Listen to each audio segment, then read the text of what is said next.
Hello and welcome to the AgriKids Farm Safety webinar. First of all, many thanks to the Irish Examiner for inviting us to do this today, and also very big thank you to Flowgas and FBD Insurance for making it possible. Now guys, over the next 40 to 45 minutes, you're all going to become an AgriKid, okay? It's a very special club. It's where we all learn about farm safety together. And as soon as you become an AgriKid, you become an expert in farm safety, which means you get to boss the grown-ups around, yeah? And what's more, you get to tell them about everything that we're going to be learning over the next few minutes. In fact, you'll be able to tell them all about the different signs they need to put up around their farm. You'll also be able to tell farmers about how they should behave around tractors and quad bikes, and you'll also be able to work out how the animals are feeling just by how they're behaving. So we've got quite a lot to do. So without further ado, let's get going. So if you plan on visiting a farm, it's really important to know before you go a few good tips, okay? So what kind of things should you know before you go? Well, first of all, do you know who you're going to be going with? Because we don't go to a farm on our own. Oh, no, no, no. Far too dangerous. There's so many things that could happen. So it's the best idea to always go with the grown-up. It could be granny or granddad, an auntie, an uncle, your mum or your dad, okay, but always with the grown-up. So do you know what grown-up you're going to be going with? You do? Great. Now, do you know what kind of farm you're going to be going to see? Because when you know what kind of farm you're going to see, you're going to know what kind of things to look out for, what things you're going to learn about, what things you're going to see, but also what kind of hazards might be there as well. Okay, so do you know what kind of farm you're going to be visiting? Is it dairy? Is it tillage? Is it something else? Great. Now, this is a tricky one. On our farm right now, it's harvest time. So there's a lot of tractors and trailers drawing corn and barley all across the roads and into the farm and over to the grain merchants. So are there any big jobs planned on the farm? Are there? Because if there are, it's not a good idea to go visit a farm when there are big jobs planned. Best to stay home until those jobs are done, okay? What else do we need to know before we go? What to wear, yeah. No high heels, no flip-flops or roller skates. No, it's a good idea to always make sure we wear good clothes when we go to visit the farm. Clothes that are warm, clothes that are weather appropriate, good boots, good soles. And if you say hello to my friend Isabel here, look what Isabel has on, a high-vis vest. Brilliant idea to wear around a farm because it makes sure that you can be seen. You know what? Isabel's really good, by the way, at helping her granddad feed the calves. She's brilliant at it. Actually, Isabel, just over your shoulder, I can see a little guy there. I think he wants his breakfast. We better let Isabel get back to work. But I should let you know there's one time where it's not a good idea to wear a high-vis vest around a farm. We'll learn a little bit more about that later on. What else do we need to know before we go? I've got a top tip. Top tip. Do you know your air code or your postcode? Because if you do, it's a great way to let the emergency services know and to let people know how to get to you if you need them to get to you fast, okay? So learn your air code. Maybe it's written up beside the phone in your house, or maybe your mom or dad has it written near their mobile phone. So it's a good idea to learn that off by heart, okay? Now, the last thing we need to know before we go is about all the different signs we're going to see around the farm. You'll probably see one right on the gate just as you walk in. Do you know what all those signs mean? Do you know what all those colors mean? Some are red, some are blue, some are green, some are yellow. You're not sure? Well, maybe we should kick off with learning about the signs. Excuse me, what are you doing here? Guys, this is Shep. He's quite cheeky. We're going to be learning a little bit about animals later on because, like signs we see around the farm, animals have their own signs that tell us how they feel, or if they're in a good mood or a bad mood. And Shep here is very good at it. When I look at Shep here, there's two things I think could be going on. One, there's a plate of biscuits on the table, and he's saying, please, can I have one, please? Or two, he's already taken a biscuit, and he's saying, sorry, won't do that again. So animals are really good at telling us how they feel by their behavior, but we learn about that a little bit later on. Because right now, we're going to learn more about the signs that you might see around the farm. Have you ever noticed that they're different colours? Well, there's a very special reason for that. And I always use my hands to help me remember what the different colours mean. So let me all see, put your hands up. Well done. Get all the, let's wake up the fingers. Here we go. Wake up. Brilliant. Now, if you see a red sign, what do we think that means? Get your hands ready. It means no, you can't go. All right. So red means no. It's a thumbs down. But if you see a green, green means you're good to go, like in an emergency exit, etc. So when you see green, it's okay, it's good to go. Now, what would blue mean? When you see blue, it means you have to. In this case, we have to wear boots, don't we? So when it's blue, then you have to. When it's yellow or orange, well, we need both hands for this one. It means nope, stay back, mind yourself, careful, okay? It's a warning sign or a caution sign. It's warning you of a particular danger that's coming up that you need to be careful about. In fact, let's kick off with a few of the yellow signs that you might see around the farm. First up, snakes on the farm? Gotta be careful. No, not snakes. Wires, yeah. What kind of wires? Say it all together. Electrical wires, well done. And there's loads of places on a farm that we might use electrical wires and electricity. Like inside a dairy parlour, there's loads of electricity in there. And also in our sheds, all the lights powered by electricity. On our farm here, we have a lot of animals, so we use a lot of electric fencing to make sure the animals stay inside the field. And sometimes the horses eat the wooden fencing. So we run a little bit of electric wire just on the inside to make sure they don't get too close to the wooden fence and they stay back a little bit, okay? But how do we know if a fence is switched on? Do we use our hands to test? No. Yellow and black sign, it's a warning. You gotta be careful. So on our farm, we like to use different types of testers to help us figure out if the fence is switched on. One like this, for example. Now, you see a little bit of copper? We stick that into the ground and we earth it, which means if this little bit here hits off any electricity, it'll go up the wire and power my little unit here. And if you can see on my unit, I have loads of numbers and they mean the different volts that's inside the fence. So if those little black holes light up, they tell me, first of all, Alma, your fence is switched on, absolutely. And how many volts is going through the wire. So look at that, all the way up to 6,000 volts. So we have to be careful never ever to touch an electric fence. You get a really, really awful shock. And I don't want that to happen to anybody. So we can use another little tester like this, which is a really small and neat little one. And that can go beep, beep, beep, beep, beep, if it gets anywhere near the fence. And I always make sure to hang up a sign to let people know, guys, the fence is on. Now, if you don't have things like that, that's okay. There's other things you have that will help you figure out if a fence is switched on or switched off. First of all, your ears, have a listen. When a fence is switched on, it'll make a very funny noise. It'll go, put your fingers together, tick, tick, tick, tick, tick, or click, click, click, click, click. Another thing, use your eyes. You see the fence or the sign I hung up on the fence? That'll let you know that's an electric fence. What else though? What else could we do? Yeah, we could just ask, hey, is the fence switched on? That's a handy one too. So our ears, our eyes, and our voice are a great way to make us figure out if the fence is switched on or switched off. Now, who feels like learning about an experiment? Did you know we can make our own electricity? All you need is a balloon, your hair, and use a piece of paper. But what I want you to do is to get the piece of paper and rip it up into loads of little bits, about the size of a postage stamp, okay?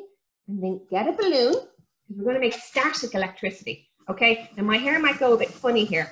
And when you rub the balloon on your hair, okay, you move positive and negative ions together and we create like a magnet, okay? So, bits of paper stick to our balloon and you can make the paper dance. Yeah, now it's not really working for me, but if you do it properly, I put it in my hand, you do it properly, see that? Did you see that? Let's do that again. You can make paper dance. It's brilliant. And you make your hair go a little bit funny as well. So give that a go later on and let me know how you get on. Email Alma at info@agrikids.ie. Now, what other signs did I bring in today? Now, guys, can I see a number one, please? Numero uno. Number one, Iverahane. Okay? This is important stuff because tractors and machinery are the number one danger on our farms. So we're going to talk a little bit now about all the tractors and the machinery that we might see on our farms, okay? And here's a picture of me, circa 1980. I don't know. You see, I was only little, okay? And because I had a dress on, my mother thought, oh my God, get her picture quick. She has a dress on, okay? And that's my brother Derek and my little sister Emily. And we're on our farm in County Kildare. And if you can see in the background here, what's my dad doing? Must be summertime. It looks to be, he's cutting hay. And back then we used to make little rectangular bales, okay? Because we had a few horses and a few cattle and that's what we used to feed them, okay? And we used to use a little international tractor. It was very little. It was great though. But you can see here, we were never allowed to get too close. We never get too close to farm machinery, especially when it's busy doing its work. But Dad was obviously on a bit of a break, so we went out to have a little look, okay? But do you think that tractor stayed that size? As I got bigger, well, our tractors got bigger too. In fact, this is the kind of tractors we use now. And look, even our bales grew up too. They're huge, aren't they? So little, big, little, big. So guys, this is why we've got to be so careful around tractors and machinery. They've gotten so big, so massive, so huge that we've got to be super careful around them, more and more careful than when I was little and when your mom and dad was a little, okay? In fact, we have a tractor and the back wheel is bigger than me. Now, I'm not little, I'm not huge either, I'm pretty tall. So if it's bigger than me, I'm pretty sure it's bigger than you guys. So do you ever go near a moving tractor?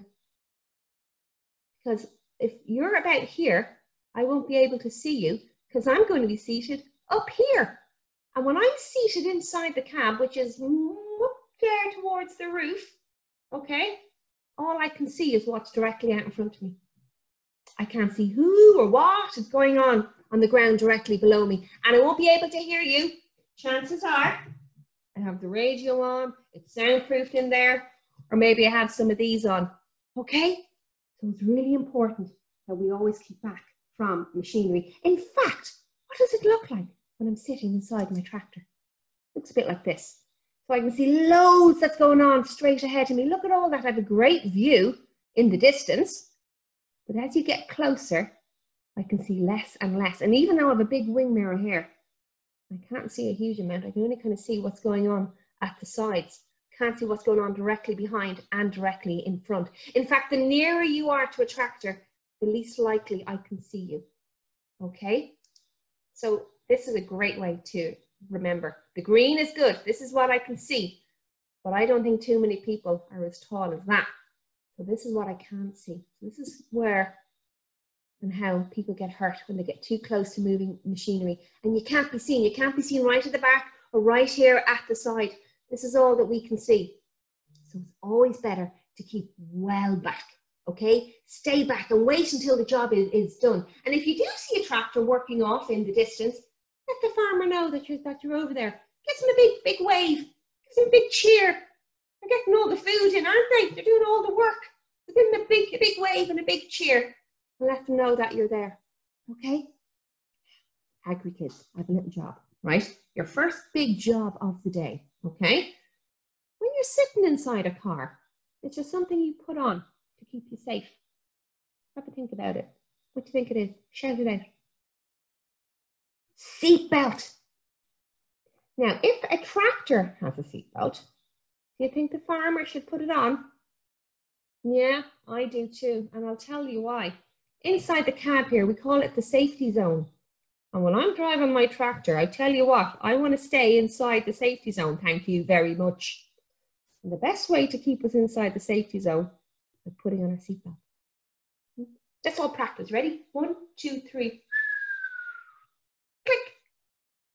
And it's in as quick and as easy as that. And if the tractor was to rock from side to side or even topple over, far better chance of staying inside the cab on the seat than being thrown out a window or thrown out a side door, okay? So let's get farmers putting on their seatbelt, all right? So ask any farmers that you know if they have a seatbelt inside their tractor and remind them to put it on. Great job. Now, what else did I bring with me today? Oh, actually, I need to all introduce you to Farmer Mark. He had some top tips. He knew I was coming out to talk to you guys today, and he wanted to make sure I shared some of his top tips with you. So we have seat belts. That's a very important one. Another one that Mark likes to let people know about is how to get out of tractors. So ask farmers the best way of getting out of a tractor and see how many mention this way, to come out backwards. Yeah, come out facing the seat that the farmer has just left. We hold on to the side and the bar on the door and we step down. If we went forward, we could fall. And look, it's quite a long way to drop, isn't it? So we always make sure farmers come out backwards when they're getting out of their tractors, and combine harvesters too, okay? What other good tips would Mark have? Yeah, now we're finished doing the haylage here on our farm. So you see we have our tedder here, okay, which rakes up and helps us dry out all the grass when we're making our haylage. And because it's out like that, okay, when it's flat and it's working, when we're storing it away, both sides come up like that.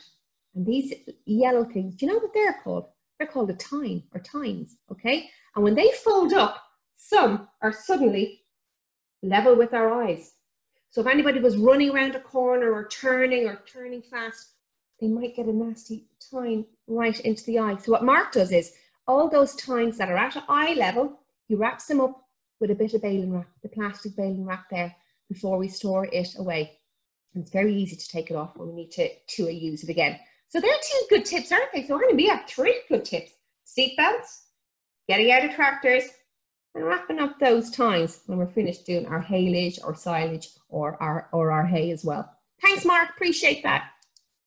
Now, this is something I really want to talk to you about.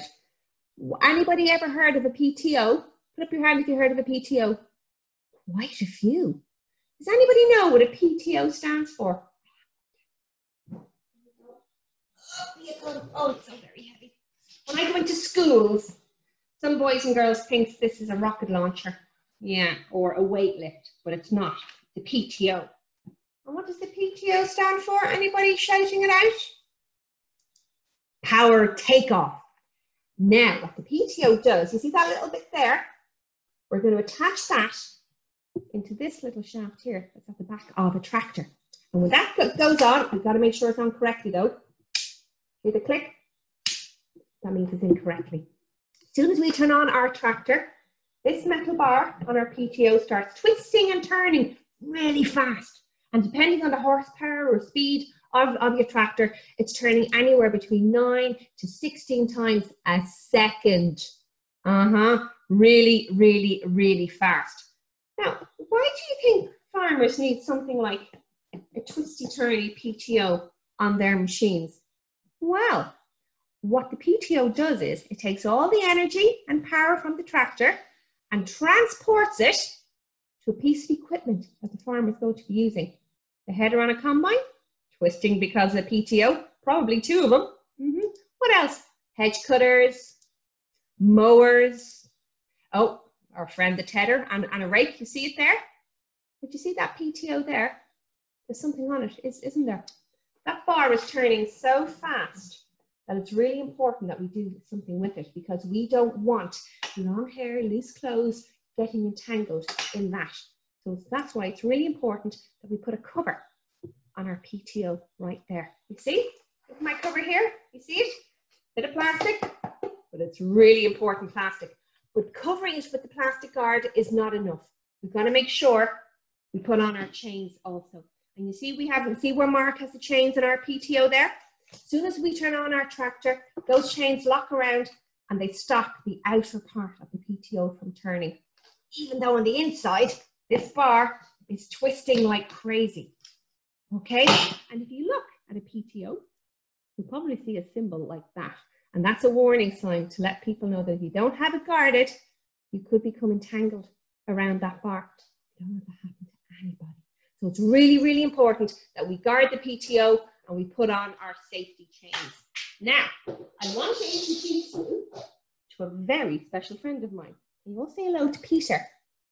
Hi, Peter. Peter lives in County Galway and he's a farmer. And you've noticed something about Peter, yeah? He has a little bit of a grin on his face, hasn't he? Yeah, that'd be a Peter. But yeah, down here. A few years ago, Peter was working on his farm with his son Ryan, and they were sitting inside the tractor and they were hooking up their diet feeder. And what powers a diet feeder? A P.T.O. Now, unfortunately, Peter's P.T.O, it didn't have a cover on it on this particular day. And when they turned on the P.T.O, it started turning really, really fast. But there was also a funny noise coming. So Peter went out to investigate. But he didn't turn off the P.T.O. He went to have a look. And unfortunately, a little bit of material that was hanging off Peter's overalls became entangled in that rotating bar. And poor Peter became entangled and got flipped over. And he got flipped over with such power and such ferocity of the machine that he lost his leg. But he was a very, very lucky man because Ryan, his son, very clever boy, he was only 10 years old at the time, but he knew where the button was, the emergency button was to stop the P.T.O from turning. And he hit it immediately. And he went without delay to get help for his dad. And the ambulances came and Peter was brought to hospital and he was okay. But it took a long time for Peter to get used to having an artificial leg. But he's a great guy. Peter goes all over Ireland now talking all about farm safety. But he also talks about how important it is to have good tools and to make sure you keep your tools in good repair. For example, you see my pencil here? Yeah? What's wrong with my pencil? It's a broken nib, hasn't it? Will I be able to write with that pencil? Will I be able to do my work with that pencil? So it's a bad tool, so I'll probably do a bad job, won't I? So it's really important to repair our pencils and make sure we have good, strong nibs so we can write. And it's the exact same with farming, guys. We always got to make sure our tools and accessories are in good repair. Look at that for P.T.O, isn't it awful? It got too hot. And even though we had it greased, we didn't grease it enough. It got too hot and it cracked and shattered. So the bar was fully exposed on the inside. And easily a hand or a piece of material could get caught in there and catch us too. So it's really important that we swap that, change it, and put a brand new one on to keep everybody safe. Everybody say goodbye to Peter. You'll probably see him around. He does a lot of events at shows all around the country. Great guy. Now, another piece of machinery or vehicle that we're going to talk about today are quad bikes. Now, I'm sure loads of you probably have quad bikes on your farms or on your granny and granddad's farms. So it's really important that farmers know how to behave around quad bikes because so many farmers have them now. And because another word for quad bike is ATV, all-terrain vehicle, I thought of a really fun way for us to remember how to be safe around quad bikes. When you're learning to read and write, you do your ABCs. So when it comes to quad safety, farmers can do their ATVs. First of all, A, what age are they? You've got to be 16 before you can use a quad that we use on our farms. And you have to make sure you've had proper training. You can't just get on and go, you know. You don't just open a book and read it. You don't just sit down to write a letter. You have to learn how to do these things. And when you learn how to do them, then you do them right. So age, A, training, T, V, visual inspection, which means we've got to keep an eye that our quad is in good repair. Are the tires okay? Does it have fuel? Does it have water? All the fluids okay? Did any damage happen when we were using it that we didn't know about? So the visual inspection is really important too. And a super important one to keep us safe is wearing our safety equipment. S is safety equipment, or a word we all know about nowadays, PPE, personal protective equipment. And you can see Alan here on our farm, he's wearing some personal protective equipment. And look, Polly here behind is looking on quite approvingly too, I might say. But somebody I want to introduce you to who knows all about how to be safe around quads is my friend Noel. He's brilliant, Noel Guinan, all right? CBT Safety, okay? He knows all about quad bikes, okay? And I asked Noel to give me some tips to tell you guys about the kind of stuff he wears to keep himself safe when he's on his quad. And the first thing, oh, helmet, and I have one down here.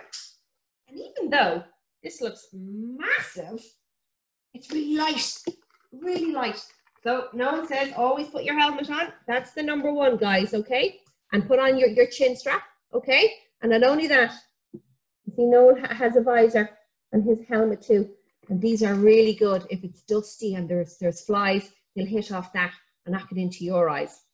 Now, I can see quite a lot of sunlight coming through the trees there. So I think it's a good idea that Noel has his sunglasses on. You see them? Right there. Yeah. So they're going to protect his eyes from any glare and help him see, and to help him see better. That's a great one, Noel. Thank you. Long sleeves. So he actually has a high-vis jacket on too, which helps for visibility, especially in an early morning. And it's long sleeves, protects the elbows. And if he's going to protect his elbows, he's going to protect his knees too. Good idea, from scratches and bruising and stuff like that. Good one. Good boots.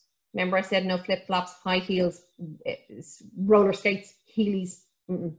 Good boots, good solid boots with good grip. There'll be a lot of muck around fields, etc., that you're bringing quads out to. So farmers need to make sure that they don't slip and slide when they're using their quad bike. So good strong boots and a good sole is a great one to wear. And at certain times of the year, and I know we do as well, gloves. And there's two things that good gloves do. First of all, if it's a cold day, keep your hands warm. And if you see my glove here, it's kind of rubbery.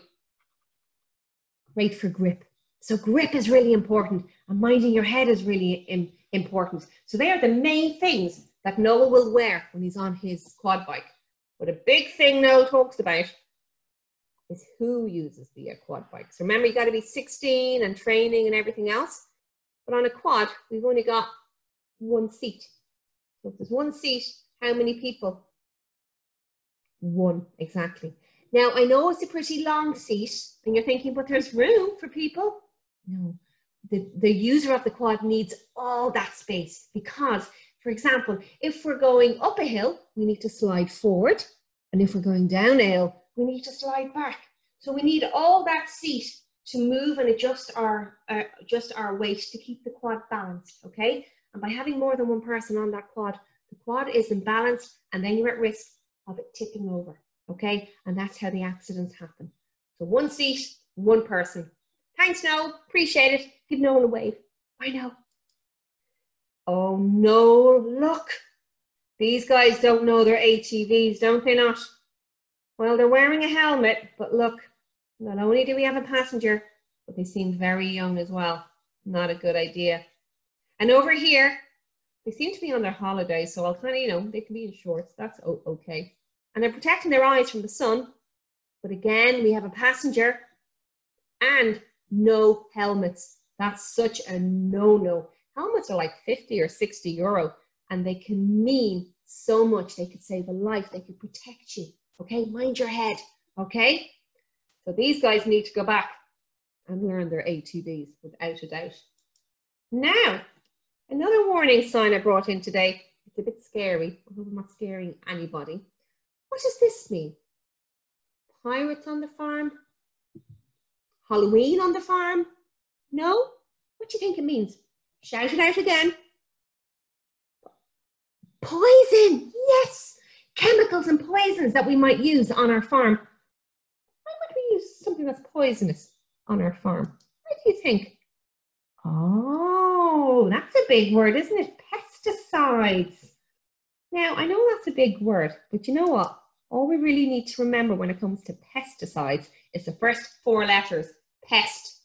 And there's loads of little pests or nuisances on our farms that we don't want, such as rats and mice. So we use bait boxes and rodenticides to help us get rid of rats and mice. Keep them away from all my lovely corn and barley that's taken so long to grow.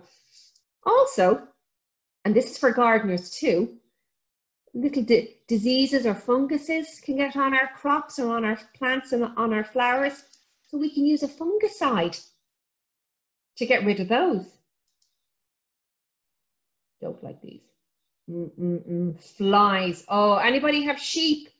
Fly strike. I always feel so sorry. So flies are an awful nuisance on our farms. They affect our animals so badly. They can make them very, very sick. Okay? So it's very important that we keep them safe and free from all insects, lice, flies, etc. by using an insecticide to keep them away.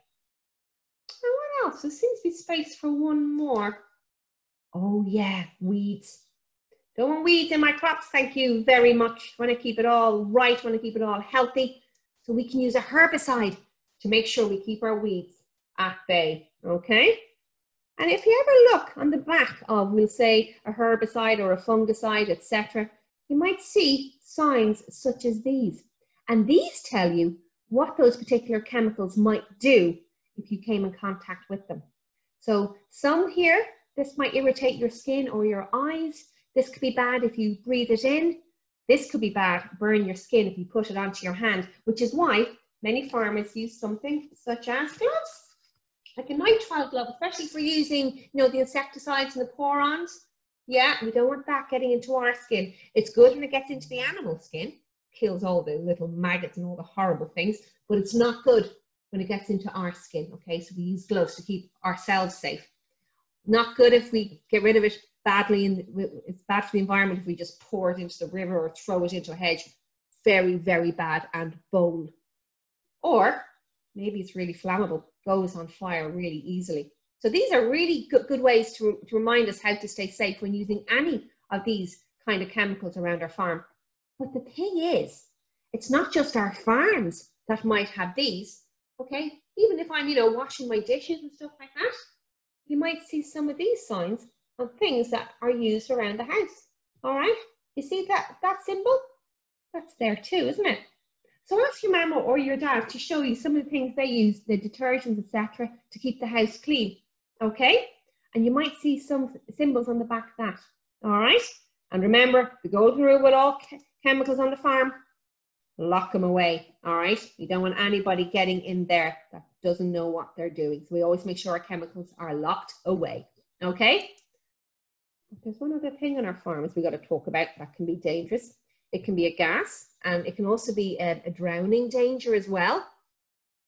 And it's a bit smelly. Slurry. Yeah. What's slurry? What do we think it is? You can shout it out. It's poo, isn't it? Poo and pee from cows or pigs or chickens. Yeah. And what do we use it for? Feeding grass. It's a great fertilizer. Grass loves it. Thinks it's a chocolate milkshake, drinks it all up, makes the grass really strong, really green, and really happy. And if the grass is happy, then the animals are happy. They get fatter, producing more meat and bulk. Cows give us more milk. Technically, farmers should get more money. So it's great stuff. But the problem, guys, with slurry, and the reason why we got to be so careful, is for this reason, okay? Did you know we're not allowed to spread slurry over winter? No, we're not, because it's too cold. Nothing will grow. And what's more, if it rains a lot, if slurry is left lying on the surface, it can get washed into our drinking water. Don't want that to happen. But the thing is, we can't tell our animals not to poo for all of winter. So we're going to use this bottle of cola as my pretend slurry tank. Over the winter, all our cows and all our animals continue to poo, which means they fill up all the tanks and slatted sheds. Yeah, don't they all fill up? All the tanks fill up with slurry. And because this is like poo and pee, it's full of bugs and bacteria. And they're having a party in there. They're eating and drinking and having a ball. And when they're doing that, they're creating different gases. And some of the gases are fine, okay, like methane, ammonia, carbon dioxide. That's all okay. But there's one gas that's not okay. I call it the sleepy, sneaky snake gas. Its real word is hydrogen sulfide. And at a very low level, it'll smell like rotten eggs. And that's when it's safe. That's when you can smell it. But at a very high level, you won't be able to smell it. It takes away your sense of smell. And that's what makes it so sneaky. So, come up the end of winter time, mid to the end of January, we're allowed to spread slurry on our fields again, and the grass is starving. We have to feed it quick before silage time comes, okay? Let the grass start growing, okay? But because the slurry has been left sitting for so long, it's all separated. So we need to mix it back together again. It's like if you leave porridge or Weetabix, you know, on its own for a while, it might get a bit dry on top. You've got to mix it together, put a bit of milk in till it's nice and creamy again. That's what we got to do with a slurry. Now, what do we call it when we're mixing slurry? Clue, look at the top of the screen. Do you see the big word beginning with A? Agitation. So we're going to get a big agitator, like a big mixing spoon, and put it into our tank right here. And what powers the agitator? I can see it there, the P.T.O. So we put in our big mixing spoon, start our tractor, the P.T.O. activates the agitator, and we start mixing and churning all the slurry, and it's brilliant. The thing is, we've just woken something up. We've just made something a bit cross. You've just set something free.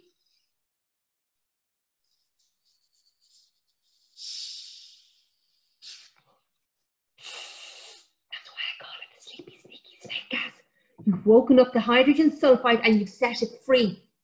And the thing is, because there's so much of it, the first half hour, the first 30 minutes is the most dangerous because all that gas has been released in one go.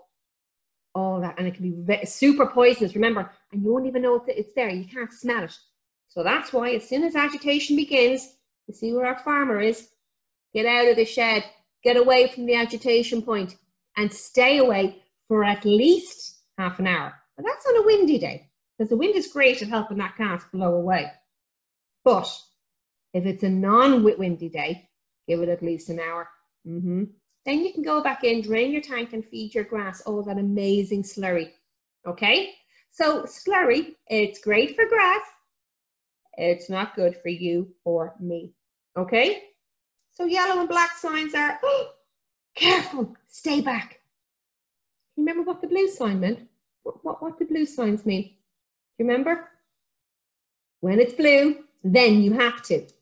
So if you saw a sign like this, I have to put on my glasses. Absolutely. Oh, maybe if you're a builder, you might have to put on a high-vis vest, your boots, or a hard hat. Yeah, absolutely. And here's one we all know about. We have to wash our hands. And for how long? 20 seconds, warm, soapy water. Those farmers knew all about the importance of hand washing long before a certain virus came here, okay?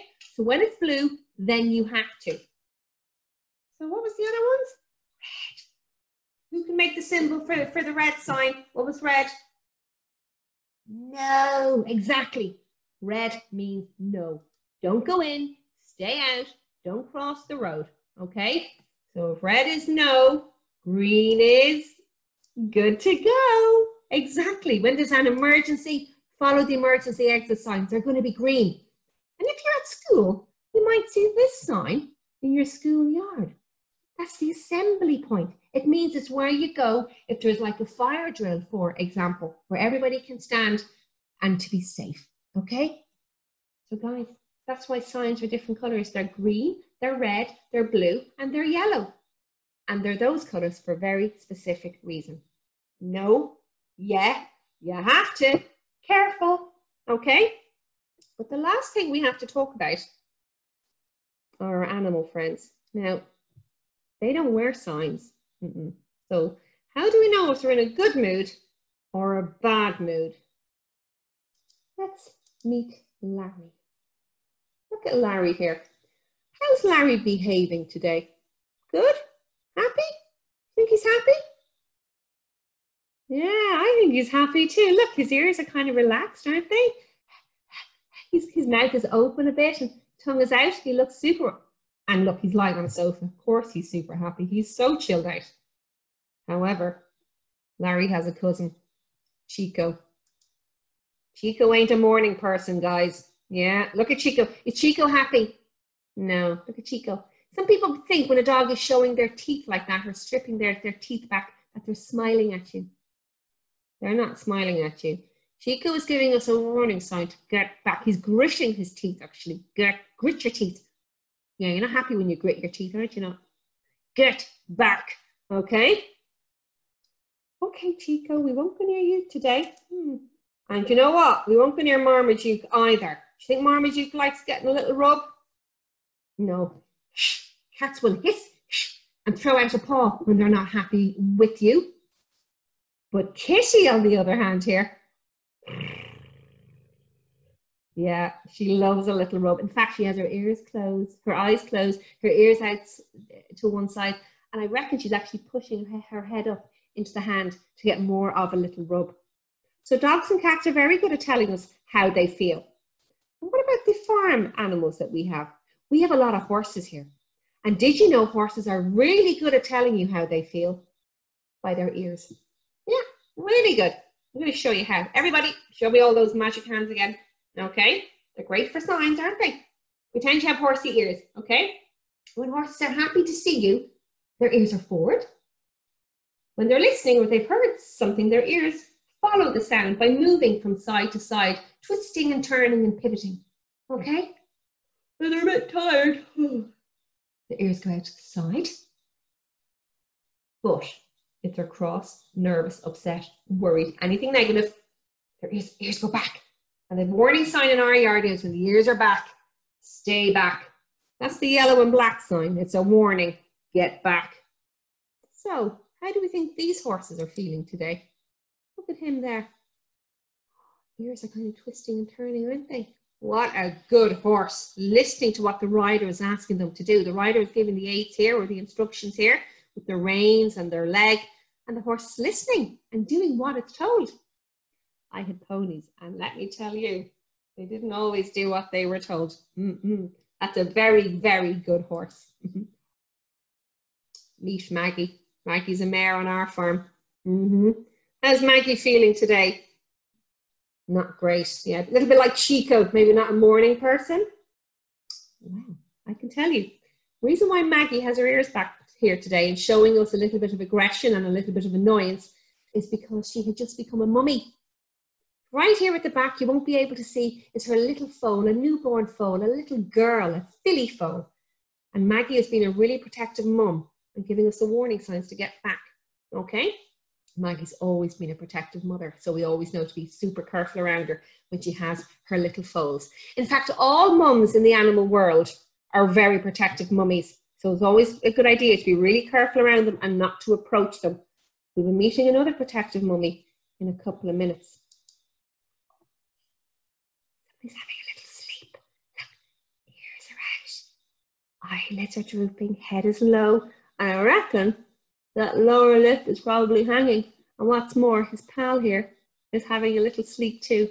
So we leave them to sleep.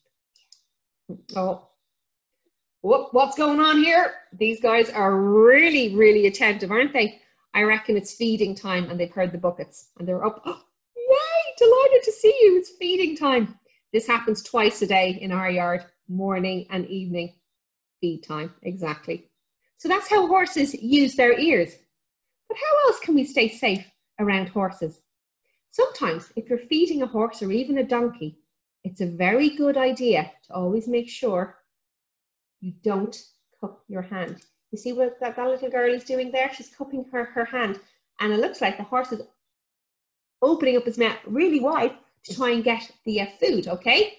So we don't cup our hand because the horse doesn't really have a lot of space in which to get the food. A much better thing to do is to keep your hand nice and flat and tuck in all your fingers and all your thumbs, tuck them in, okay? So don't any of those getting lost inside a horse's mouth, okay? That's a great one, well done. But where do we stand?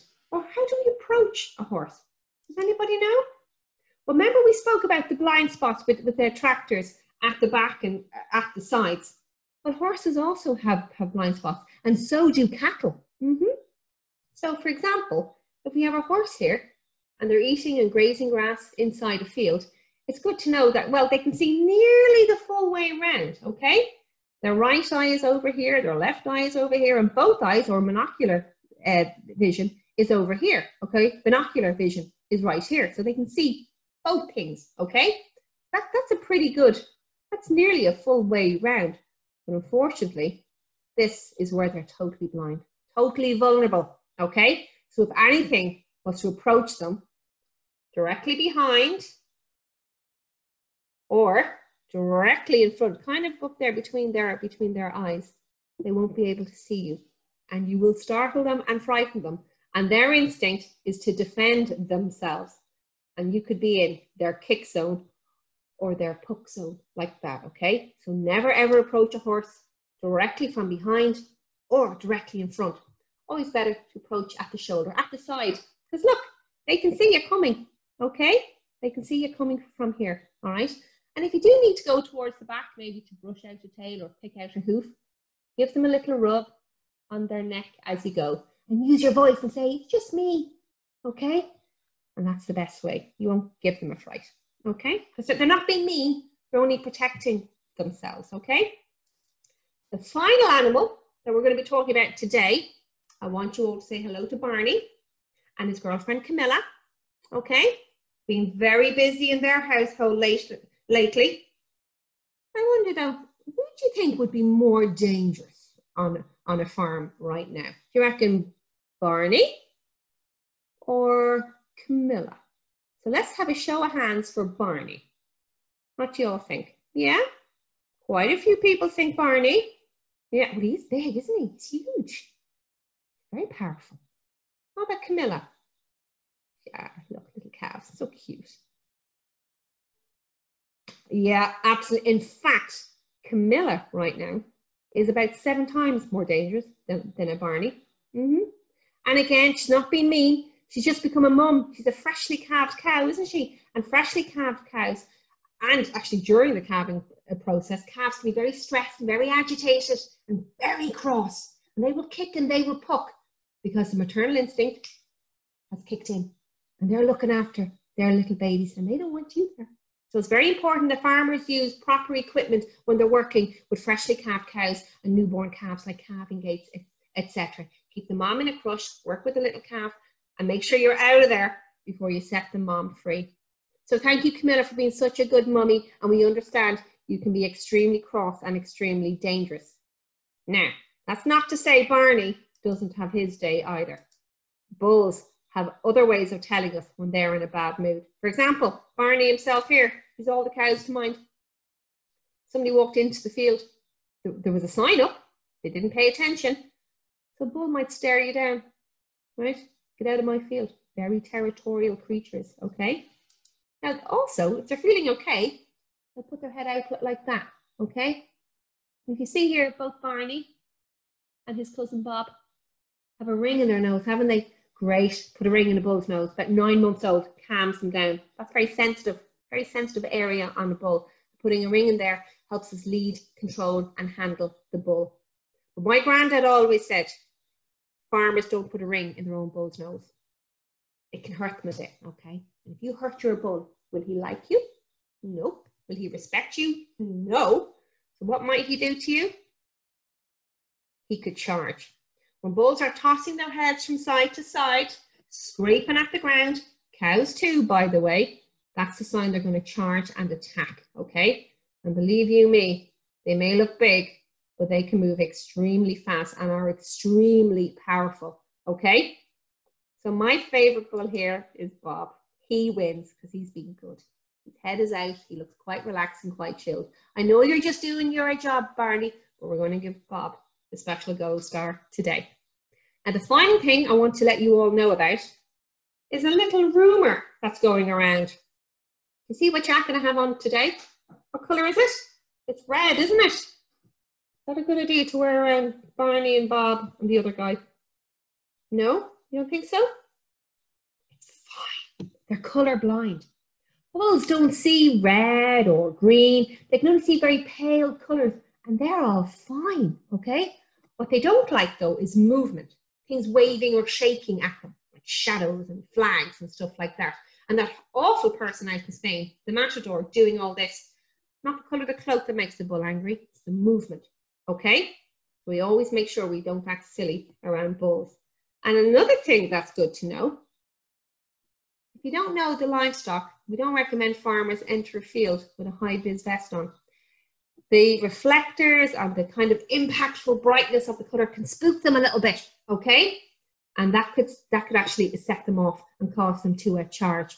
So don't go around, wear them around a farmyard, wear them using machinery, but in a field with livestock, especially livestock we don't know, don't put a high-vis vest on, okay? Now, how do you all feel? How do you all feel? We're nearly there. But remember, when you've visited a farm, especially when you've been petting animals, we've got to wash our hands. There's something called zoonosis, and that's when a disease goes from an animal to a person. So by washing our hands, keeps us all extremely healthy, okay? So build the bubbles, warm soapy water, put them on top, wiggle in between, give a little twist, clean their wrist, and make sure you clean your thumb and the other one and rinse till they're clean, okay? 20 seconds, that's the magic number. You've done it. You've become an Agri Kid. You're an expert in farm safety, so well done. Give yourselves a great big clap. You're about to make your pledge to me now, okay? I want you to lift your right hand and repeat after me the Agri Kids promise. I promise to never visit a farm alone. I promise to never approach an animal I don't know. I promise to always keep back from moving farm machinery. Well done, guys. Thank you all so much for listening. Thank you to the Irish Examiner for giving us the opportunity to talk to you all today, and to Flowgas and FBD for making it possible. And now I've got some really good news. You have a chance to win a really super AgriKids prize pack, okay? But you got to do a little bit of work for me, okay? I want you all to design a poster for me, your very own farm safety poster. I'm going to have 2 categories, 4 to 8-year-olds and 9 to 12-year-olds. Each winner will win a prize pack, and you'll also win a set of AgriKids storybooks for your school, okay? The closing date is the 31st of September. And remember, the judge's decision is final, okay? Take a picture of it, send it into me, info@agrikids.ie, before or on the 31st of September, and all the winners will be notified after that. Thank you all again so much for listening, for taking part, and to Flowgas and FBD for making it possible. Until next time, guys, take care and bye-bye.